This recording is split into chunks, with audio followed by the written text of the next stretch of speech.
Hey guys, welcome back. So I have this beautiful piece right here on a clear glass container. So I just finishing up. Got the shape down pretty much. It's based, since I'm not using a floral foam, I'm basing this with lemon leaves and ruscas.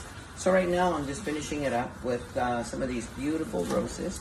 These are called Pink Floyd. So I'm just gonna work it, and then I introduce a little bit of these berries, which is called hypericum berries. So what I'm doing right now is just making sure that each roses are clean, no thorns or nothing, because it's a lot easier to arrange with that. Or sometimes what's more important is if you need to yank it out and make adjustments, it's a lot easier. So I'm also introducing this gorgeous red with the pink. With this lighting, it looks like it's about the same color, but under the sunlight, you can tell the difference, and it just makes it a lot nice and richer looking. So you want to bring some of these roses down here. Let's see here. I'll cut some of these shorter. Really, really cool. Right here. Down right here. There we go. Cut it short so that you have that going on. And then you turn it around, since you only have limited number of roses left. You want to make sure you cut some of these red also, bring it down here. Because you know, when you're looking down here, let's say if this is a centerpiece, this is your point of view. So you want to make sure you be down. You want to finish it up beautifully. So now this is just the finishing touches. And when the greens are more, you just trim the greens out of the way, so you want to make sure that the flowers are shown or not being covered by the greens. So now you can bring in a little bit of these guys underneath down here to bring a little bit of that color down. So just drop it in here, cut it short. It just really completes it beautifully, right? So now I think I'm pretty much done with these. These are a little too blown. I'll just keep those roses there. So what I will finish this up with is our beautiful Haliboris. Just it softens it. It's like a different kinds of greens, but it just really adds a lot of nice whimsical feel to your arrangement. It's really nice.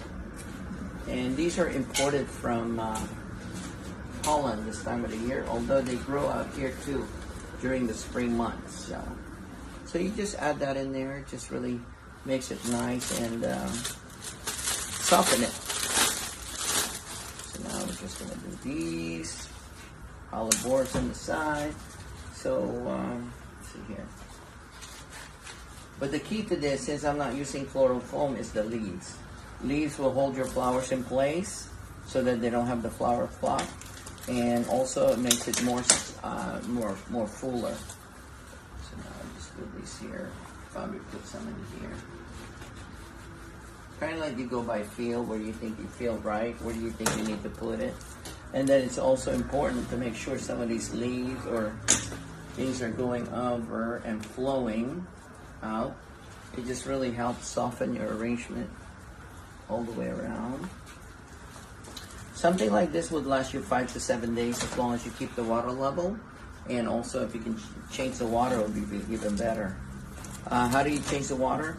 You can just get a wire and just tie each one of these down. You can lift up the whole thing while you rinse the container. Or if you have another set of this container, you can just grab it and drop it in. So it always helps to, if you can change the water on a daily basis actually. Although there's a lot of plant food that you can get, but it's always nice to have fresh water. There's nothing that competes with that. So now I would put some of these up here, showing it. Beautiful. Depending on your budget, right now I pretty much have it. See, sometimes you need to adjust it, so you want to make sure you clear so there's no thorns or nothing. If there's thorns, you'll just yank it out. I'm going to just add a little bit more of the berries around, and that should finish it off beautifully. So it just like helps shape the container. Because you know, when you turn it around right here, I'm seeing like kind of might be looking lopsided right here. So you introduce a berry in there, so it just completes it nicely. And it breaks it apart. I mean, breaks it up a little bit. Right here, you put some berries in there. It looks so much better. Just like that. So this is part 2. You can see the whole thing from my previous post, how I started the whole thing with just the green first, and then you added your flowers in there. But what makes it work is that you have to make sure that the greens and it's just overflowing underneath. So the rim is right here with the container. Don't just stop there, but just let it overflow. It looks so much better. So this one I have this remnant, so I'll just pop it in here. Just break it up a little bit. There you go. Hopefully you enjoyed that. And give it a shot, and I'll see you on my next video. Ta-da! Cheers.